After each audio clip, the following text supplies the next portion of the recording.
Hello friends, स्वागत है आप सभी का आपके अपने यूट्यूब चैनल पर। जैसा कि हमको पता है कि आपका जो सीटेट का एग्ज़ाम है वो 8 फरवरी को होना है, 8 फरवरी 2026 में। तो उसी के रिगार्डिंग हम लोग अपनी यहाँ पर तैयारी कर रहे हैं, जिसमें हम लोग करते हैं 30 क्वेश्चंस, जो कि अपनी सुपर फास्ट रिवीजन रहता है। और आपके सामने कई ऐसे क्वेश्चन आते हैं जो आपके सामने पहली बार आते हैं, तो आपका वो क्वेश्चन भी तैयार हो जाता है। तो चलिए, आज की जो अपनी क्लास है ये रहने वाली हिंदी पेडागोजी की क्लास। यहाँ से हम लोग करने वाले हैं 30 क्वेश्चन। और एक बार इस क्लास को सभी साथी मित्रों के पास में शेयर जरूर कर दीजिए, क्योंकि ये क्लास काफ़ी इंपॉर्टेंट रहने वाली है आपके एग्जाम के दृष्टिकोण से।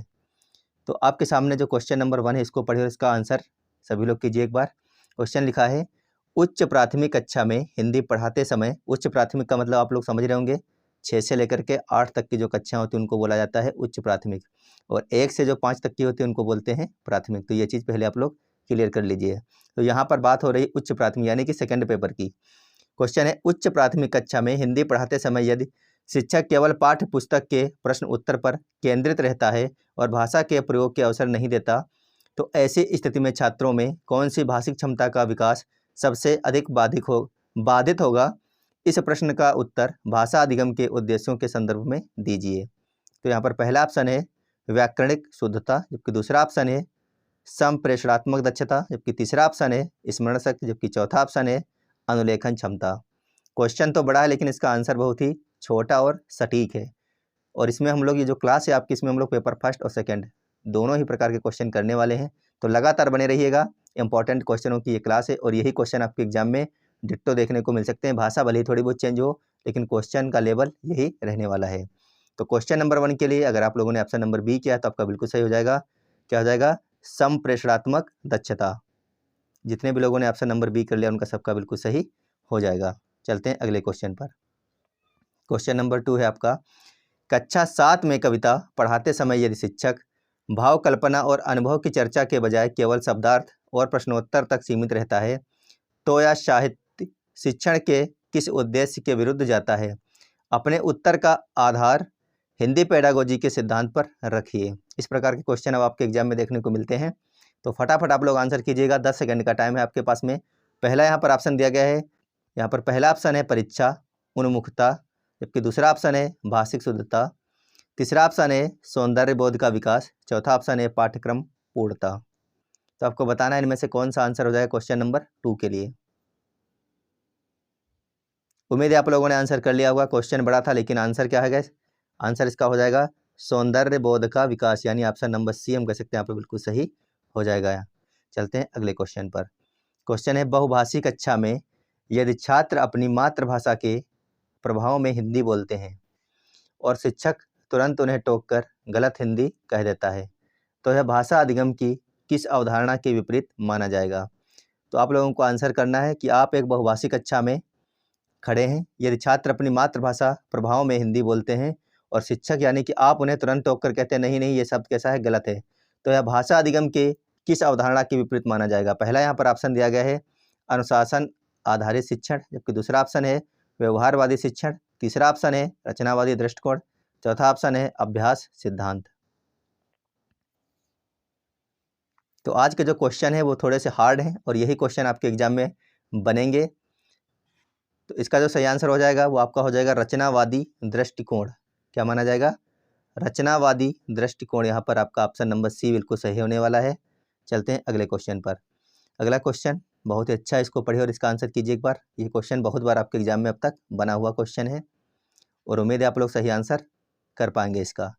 क्वेश्चन लिखा, हिंदी में सुनना कौशल को यदि प्रारंभिक और उच्च प्राथमिक दोनों स्तर पर योजनाबद्ध रूप से विकसित ना किया जाए, तो इसका सबसे सीधा प्रभाव किस कौशल पर पड़ता है और क्यों पड़ता है? आपको यह बताना है।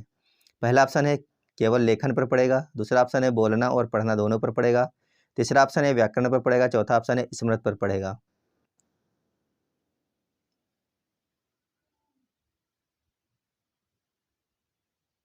उम्मीद है आंसर आप लोग कर चुके होंगे। इसका सही आंसर हो जाएगा बोलना और पढ़ना। क्या हो जाएगा? बोलना और पढ़ना इसका सही आंसर हो जाएगा। अगला क्वेश्चन है क्वेश्चन नंबर 5। क्वेश्चन लिखा है, यदि शिक्षक कक्षा में छात्रों की भाषा संबंधी त्रुटियों को दंड या उपहास, क्या लिखा है? दंड या उपहास का कारण बनाता है, तो इससे भाषा अधिगम की प्रक्रिया पर क्या प्रभाव पड़ेगा? इस प्रश्न का उत्तर सीखने की स्वाभाविक प्रक्रिया के आधार पर इसका उत्तर आपको देना है। पहला ऑप्शन है त्रुटियां समाप्त होंगी, दूसरा ऑप्शन है डर के कारण शुद्धता बढ़ेगी, तीसरा ऑप्शन है अभिव्यक्ति में झिझक बढ़ेगी, चौथा ऑप्शन है स्मरण शक्ति तेज होगी। 10 सेकंड है आपके पास में, आंसर कर लीजिए आप लोग।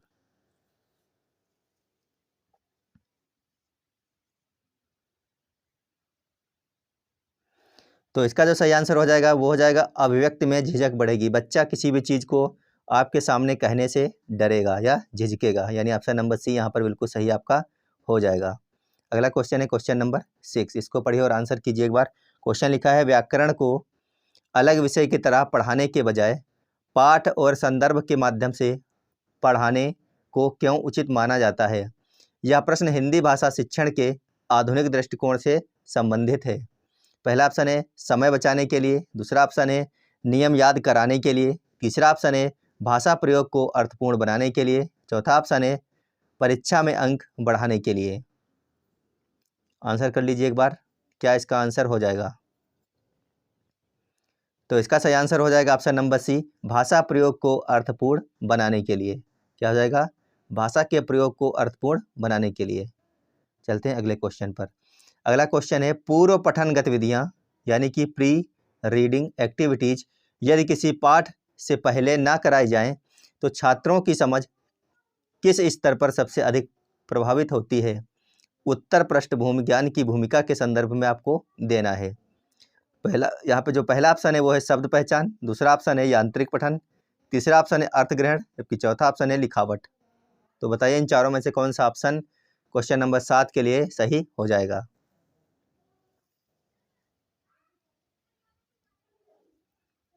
इसका जो है सही आंसर रहने वाला है वो हो जाएगा अर्थ ग्रहण, यानी ऑप्शन नंबर सी हम कह सकते हैं बिल्कुल सही हो जाएगा यहाँ पर।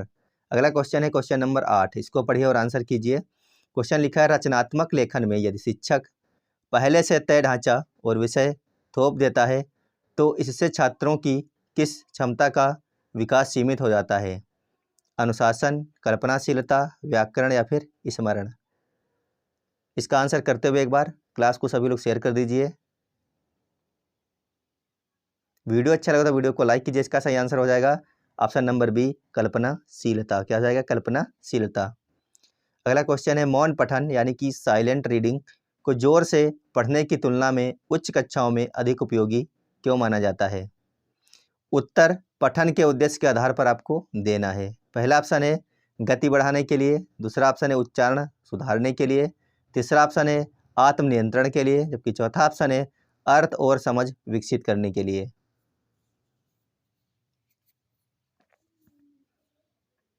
तो इस क्वेश्चन का सही आंसर हो जाएगा ऑप्शन नंबर डी, अर्थ और समझ विकसित करने के लिए। क्या होगा? अर्थ और समझ विकसित करने के लिए। अगला क्वेश्चन है क्वेश्चन नंबर 10। क्वेश्चन है हिंदी साहित्य पढ़ाने का उद्देश्य यदि केवल लेखक परिचय और प्रश्नोत्तर तक सीमित रह जाए तो छात्रों में किस प्रकार का विकास नहीं हो पाएगा? तथ्यात्मक ज्ञान, संवेदनशील दृष्टि, स्मरण शक्ति या फिर परीक्षा कौशल? तो बताइए इन चारों में से कौन सा ऑप्शन सही रहने वाला है क्वेश्चन नंबर 10 के लिए? क्लास अच्छी लगी तो क्लास को लाइक कर दीजिए और अपने साथी मित्रों के पास में शेयर कर दीजिए। ये जो क्वेश्चन है काफ़ी इंपॉर्टेंट रहने वाले हैं। क्वेश्चन इसी प्रकार के रहेंगे, भाषा भले ही चेंज हो जाए, कई सारे क्वेश्चन डायरेक्ट भी आपको देखने को मिल सकते हैं। इसका सही आंसर हो जाएगा संवेदनशील दृष्टि, यानी ऑप्शन नंबर बी यहाँ पर आपका बिल्कुल सही हो जाएगा। अगला क्वेश्चन है क्वेश्चन नंबर 11। क्वेश्चन लिखा है यदि शिक्षक छात्रों को बोलते समय बार बार रोक कर तुरंत सुधार करता है तो यह भाषा अधिगम की किस प्रक्रिया में बाधा डालता है? अभ्यास, प्रवाह, शुद्धता, लेखन?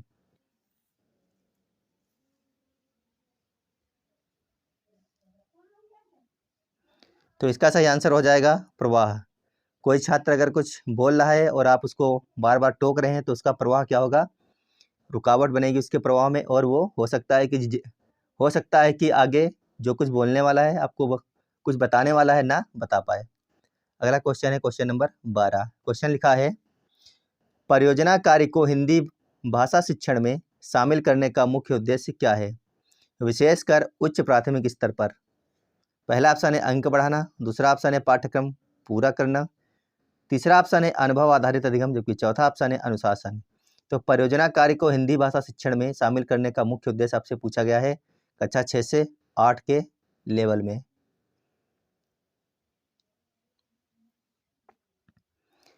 इसका आंसर हो जाएगा अनुभव आधारित अधिगम। क्या होगा? ऑप्शन नंबर सी यहाँ पर सही हो जाएगा। अगला क्वेश्चन है, कहानी विधा को भाषा शिक्षण में प्रभावी इसलिए माना जाता है क्योंकि यह एक साथ कई कौशलों को विकसित करती है। इनमें सबसे प्रमुख कौन सा है? केवल पठन, केवल लेखन, समेकित भाषा विकास या फिर व्याकरण?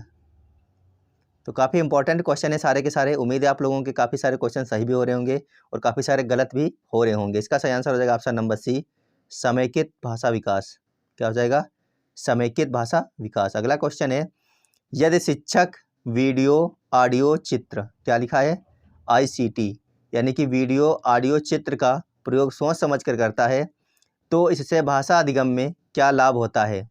समय कम लगता है, शिक्षक की भूमिका घटती है, बहुइंद्रिय अनुभव मिलता है या फिर परीक्षा आसान हो जाती है? आंसर एक बार सभी लोगों को करना है, कर दीजिए। इसका सही आंसर क्या हो जाएगा? तो इसका जो है सही आंसर रहने वाला है वो जाएगा ऑप्शन नंबर सी, बहुइंद्रिय अनुभव मिलता है। ऑप्शन नंबर सी यहाँ पर आपका सही हो जाएगा। अगला क्वेश्चन है क्वेश्चन नंबर 15। क्वेश्चन लिखा है, सतत एवं समग्र मूल्यांकन CCE को हिंदी शिक्षण में क्यों अपनाया गया है? तुलना करने के लिए, दंड के लिए, सीखने में सुधार के लिए, केवल रिपोर्ट के लिए? ये क्वेश्चन अधिकतर हर बार आपके एग्जाम में बना है और इसका सही आंसर आप लोग कर चुके होंगे। इसका सही आंसर है सीखने में सुधार के लिए। ऑप्शन नंबर सी सही हो जाएगा। अगला क्वेश्चन है, संवाद लेखन को भाषा शिक्षण में शामिल करने का मुख्य उद्देश्य क्या है? संवाद लेखन आप समझते हैं, तो भाषा के शिक्षण में इसको शामिल करने का मुख्य उद्देश्य क्या हो जाएगा? कहानी लिखवाना, बोलचाल की भाषा समझाना, व्याकरण रटवाना या फिर शब्द याद कराना? तो संवाद लेखन को भाषा शिक्षण में शामिल करने का जो मुख्य उद्देश्य है वो है बोलचाल की भाषा समझाना, यानी ऑप्शन नंबर बी यहाँ पर बिल्कुल सही हो जाएगा। अगला क्वेश्चन है, यदि कक्षा में कमजोर पाठक हो तो शिक्षक का सबसे उपयुक्त कदम क्या होना चाहिए? पहला ऑप्शन है पाठ कम कर देना, दूसरा ऑप्शन है अनदेखा करना, तीसरा ऑप्शन है सहयोगात्मक पठन कराना, जबकि चौथा ऑप्शन है दंड देना। तो यहाँ पर जो सही आंसर हो जाएगा वो हो जाएगा सहयोगात्मक पठन कराना, यानी ऑप्शन नंबर सी आपका सही रहने वाला है। अगला क्वेश्चन है क्वेश्चन नंबर 18। क्वेश्चन लिखा है, खुले प्रश्न यानी कि ओपन एंडेड क्वेश्चन भाषा कक्षा में क्यों महत्वपूर्ण माने जाते हैं? पहला ऑप्शन लिखा है समय बचाते हैं, दूसरा ऑप्शन लिखा है केवल सही गलत जांचते हैं, जबकि तीसरा ऑप्शन लिखा है सोच और अभिव्यक्ति बढ़ाते हैं, चौथा ऑप्शन है पाठ याद कराते हैं। क्लास जरूर शेयर कर दीजिए क्योंकि क्लास बनाने में काफ़ी मेहनत लगती है, क्वेश्चन छांटने पड़ते हैं जो आपके काफ़ी अच्छे क्वेश्चन हम लोग निकालते हैं जो आपके एग्जाम में कई बार बन चुके हैं और अच्छे हों, एग्जाम के लेवल के जो क्वेश्चन हों। तो इस क्वेश्चन का सही आंसर हो जाएगा सोच और अभिव्यक्ति बढ़ाते हैं। ऑप्शन नंबर सी यहाँ पर आपका सही हो जाएगा। अगला क्वेश्चन है, यदि छात्र मिश्रित भाषा का प्रयोग करते हैं तो शिक्षक को किस रणनीति का पालन करना चाहिए? रोक लगानी चाहिए, दंड देना चाहिए, धीरे धीरे मानक भाषा की ओर ले जाना चाहिए या फिर अनदेखा कर देना चाहिए? मिश्रित भाषा आप समझ रहे हैं, गांव की भाषा और एक हो गई खड़ी बोली। तो जब बच्चा कई बार पढ़ने जाते हैं तो घर की भाषा और स्कूल की भाषा एक में मिला देते हैं, इसको बोलते हैं कोड मिक्सिंग। तो इसका प्रयोग करते शिक्षक को किस रणनीति का पालन इन 4 ऑप्शनों में से करना चाहिए? आपसे ये पूछा गया है। तो उनको धीरे धीरे मानक भाषा की ओर ले जाना चाहिए। क्या हो जाएगा? ऑप्शन नंबर सी सही हो जाएगा। अगला क्वेश्चन है, कविता लेखन गतिविधि से छात्रों में किस स्तर का विकास सबसे अधिक होता है? कविता लेखन जो गतिविधि होती है इससे छात्रों में किस स्तर का विकास सबसे ज़्यादा होगा? इन 4 ऑप्शनों में आपको ये बताना है। पहला है व्याकरण, दूसरा ऑप्शन है कल्पना और भावबोध, तीसरा ऑप्शन है स्मरण, जबकि चौथा ऑप्शन है अनुलेखन। उम्मीद है आंसर आप लोग कर चुके होंगे। इसका सही आंसर हो जाएगा ऑप्शन नंबर बी, कल्पना और भावबोध। अगला क्वेश्चन है क्वेश्चन नंबर 21। क्वेश्चन लिखा है, भाषा शिक्षण में खेल और गतिविधियों का प्रयोग क्यों किया जाता है? ये क्वेश्चन भी कई बार आपके एग्जाम में बना, रिपीटेड क्वेश्चन है और आगे भी बनने की काफ़ी सारी उम्मीद इसकी बन रही है। तो यहाँ पर जो आपके ऑप्शन है वो इस प्रकार है। यहाँ पे पहला ऑप्शन है समय काटने के लिए, दूसरा ऑप्शन है मनोरंजन करने के लिए, तीसरा ऑप्शन है सहभागिता और रुचि बढ़ाने के लिए, चौथा ऑप्शन है अनुशासन के लिए। आंसर आप लोग कर चुके होंगे क्योंकि बहुत बार रिपीटेड क्वेश्चन है ये। ऑप्शन नंबर सी इसका सही होने वाला है। अगला क्वेश्चन है, हिंदी शिक्षक की भूमिका सीटेट के अनुसार सबसे उपयुक्त रूप में कैसी होनी चाहिए। ये क्वेश्चन भी आपके एग्जाम में बना हुआ क्वेश्चन है। तो पहला ऑप्शन है नियंत्रक, परीक्षक, मार्गदर्शक या फिर वक्ता। कुछ क्वेश्चन ऐसे हैं जो कई बार बने हुए हैं और रिपीटेड क्वेश्चन है, इसीलिए आपको करवा जा रहे हैं कि आपके दिमाग में क्वेश्चन बने रहे हैं। रिपीटेड क्वेश्चन है तो आपको भी आने चाहिए। यहाँ पे हो जाएगा मार्गदर्शक। ये क्वेश्चन भी बहुत बार आपके एग्जाम में बना हुआ है। अगला क्वेश्चन है, सहपाठी मूल्यांकन से छात्रों में किस क्षमता का विकास होता है। सहपाठी मूल्यांकन की यहाँ पर बात की गई है। पहला ऑप्शन है भय, दूसरा ऑप्शन है तुलना, तीसरा ऑप्शन है आत्म मूल्यांकन, चौथा ऑप्शन है प्रतिस्पर्धा। तो यहाँ पर जो सही हो जाएगा वो हो जाएगा ऑप्शन नंबर सी आपका आत्म मूल्यांकन। क्या हो जाएगा? आत्म मूल्यांकन। अगला क्वेश्चन है, यदि छात्र पाठ का सार नहीं समझ पा रहे हों तो शिक्षक को किस रणनीति को अपनाना चाहिए। पाठ दोहराना, मुख्य विचार पर चर्चा, परीक्षा लेना या फिर दंड देना। तो क्वेश्चन नंबर 24 के लिए ऑप्शन नंबर बी बिल्कुल सही है। क्या करना चाहिए? मुख्य विचार पर चर्चा आपको करनी चाहिए यहाँ पर। अगला क्वेश्चन है, भाषा शिक्षण में मातृभाषा का प्रयोग किस रूप में सहायक होता है। बाधा, भ्रम, संसाधन या फिर कमजोरी। भाषा के शिक्षण में मातृभाषा के प्रयोग में यहाँ पे पूछा जा रहा है आपसे है, जो आपकी घर की भाषा, जो आपकी लोकल लैंग्वेज है, घर की भाषा है, उसके बारे में बात की जा रही है। तो इसका सही आंसर आपका हो जाएगा संसाधन के रूप में कार्य करती है। अगला क्वेश्चन है, लेखन कौशल विकसित करने के लिए कौन सी गतिविधि सबसे प्रभावी मानी जाती है। निबंध रचना, स्वतंत्र लेखन, सुलेख या फिर व्याकरण अभ्यास।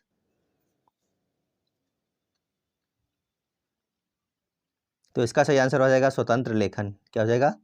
स्वतंत्र लेखन।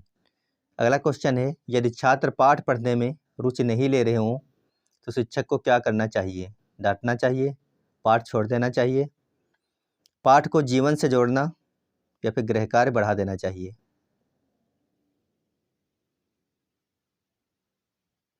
तो इसका सही आंसर हो जाएगा पाठ को जीवन से जोड़कर पढ़ाना चाहिए।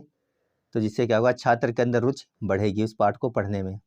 अगला क्वेश्चन है, भाषा शिक्षण में गलतियों को किस रूप में देखा जाना चाहिए। असफलता के रूप में, कमजोरी के रूप में, सीखने का चरण है ये या फिर अनुशासनहीनता है। ये क्वेश्चन भी अधिकतर हर बार आपके एग्जाम में बनता चला आ रहा है लगातार। इसका सही आंसर है सीखने का चरण होती हैं जो गलतियाँ, क्या होती हैं? सीखने का चरण होती हैं। अगला क्वेश्चन, नाटक विधा भाषा शिक्षण में किस कारण से उपयोगी मानी जाती है। नाटक विधा की यहाँ पर बात की गई है। पहला है लंबी होती हैं, दूसरा ऑप्शन है समूह में अभिव्यक्त कराती हैं, जबकि तीसरा ऑप्शन है प्रश्नोत्तर आसान होते हैं, चौथा ऑप्शन है अंक बढ़ते हैं।